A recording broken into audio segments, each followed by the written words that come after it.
Metantrópico es una palabra acuñada por mí, es decir, no existía o no se usaba antes. Creo que hubo por ahí una persona que alguna vez la usó, pero no se desarrolló mucho. Es una palabra que su origen etimológico es griego. Meta significa más allá, es una referencia casi siempre topológica. Hay veces es temporal, pero en la mayoría de las veces es una referencia topológica, es decir, la palabra meta primero se usaba para hablar de un lugar donde se acababa una carrera. Y antrópico, pues es lo mismo que humano. Hay muchos usos de la palabra humano, humanismo, poshumanismo, transhumanismo, hay una cantidad de usos para cuestionar el humanismo, y yo quería justamente salirme de ahí porque he encontrado que esos modos de crítica del humanismo refuerzan el humanismo y el antropocentrismo. Entonces, lo que hice fue cambiar de raíz griega para no hablar de posthumanismo, porque además no creo que haya un posthumanismo, porque no va a pasar. Claro. ¿Sí? Tiene que ver con un cambio de lugar, por eso meta, de lo humano, que es lo antrópico.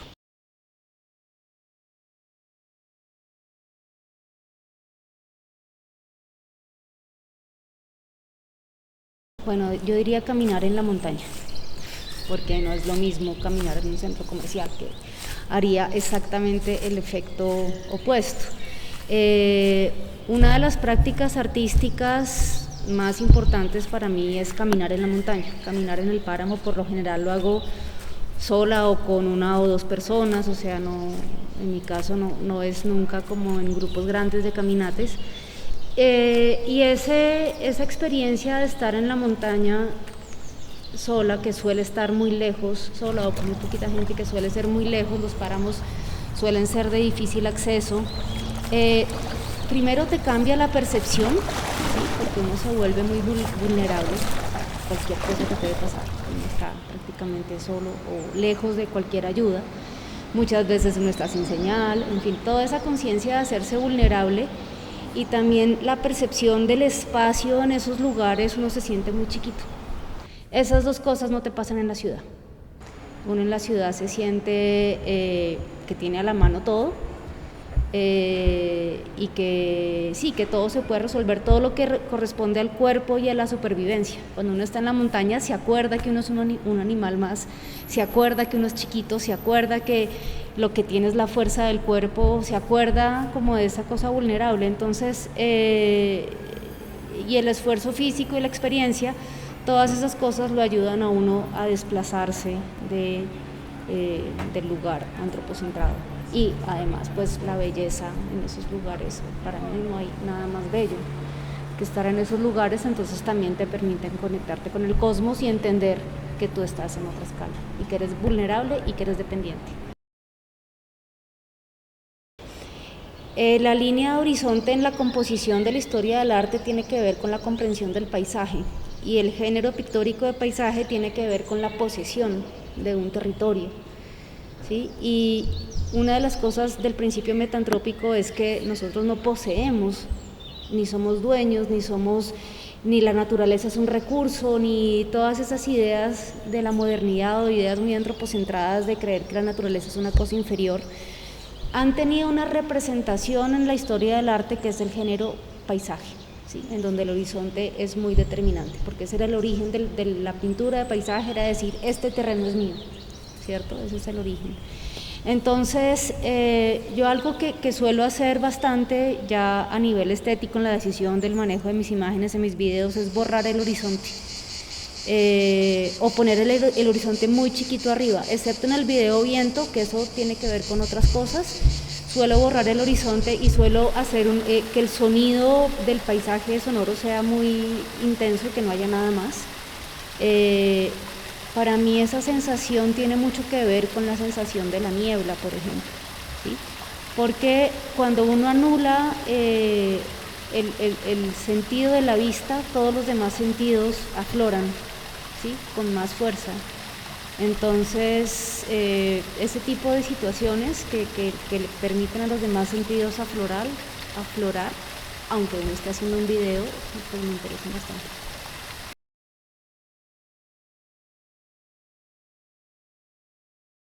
De hecho, eso ya sucede, ¿sí? Las ontologías indígenas no ven el río como recurso, y las ontologías indígenas no lo tienen que declarar sujeto de derecho, porque ya es.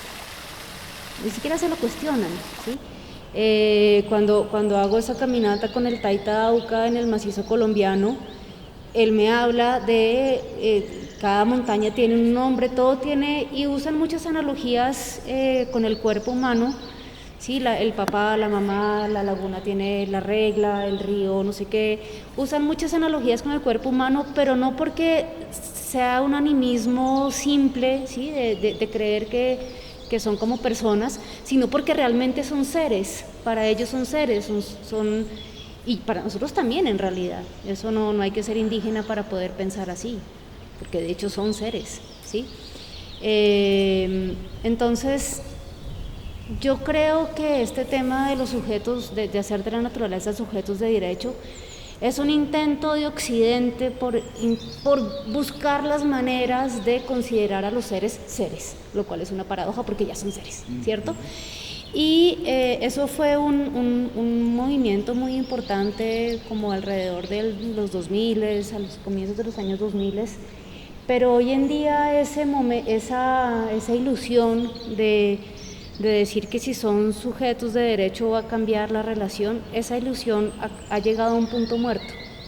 Es decir, se declara el río sujeto de derecho y alguien lo tiene que representar ante un tribunal, ¿cierto? ¿Y ese alguien quién es? ¿Y quién tiene ese derecho? ¿Quién puede hablar por el río? ¿Sí? Entonces, esa idea de la naturaleza como sujetos de derecho ha avanzado mucho, pero llegó a un punto muerto, ¿sí? Es una bonita intención, pero no está teniendo salida, en realidad, ¿cierto? Porque si llega una multinacional y compra a los representantes del río, que es muy barato comprar a la gente, ¿cierto? Entonces, ¿qué? Entonces, el problema de la naturaleza como sujetos de derecho, creo yo que llegó a un punto en que se varó. Era una bonita idea, pero se varó.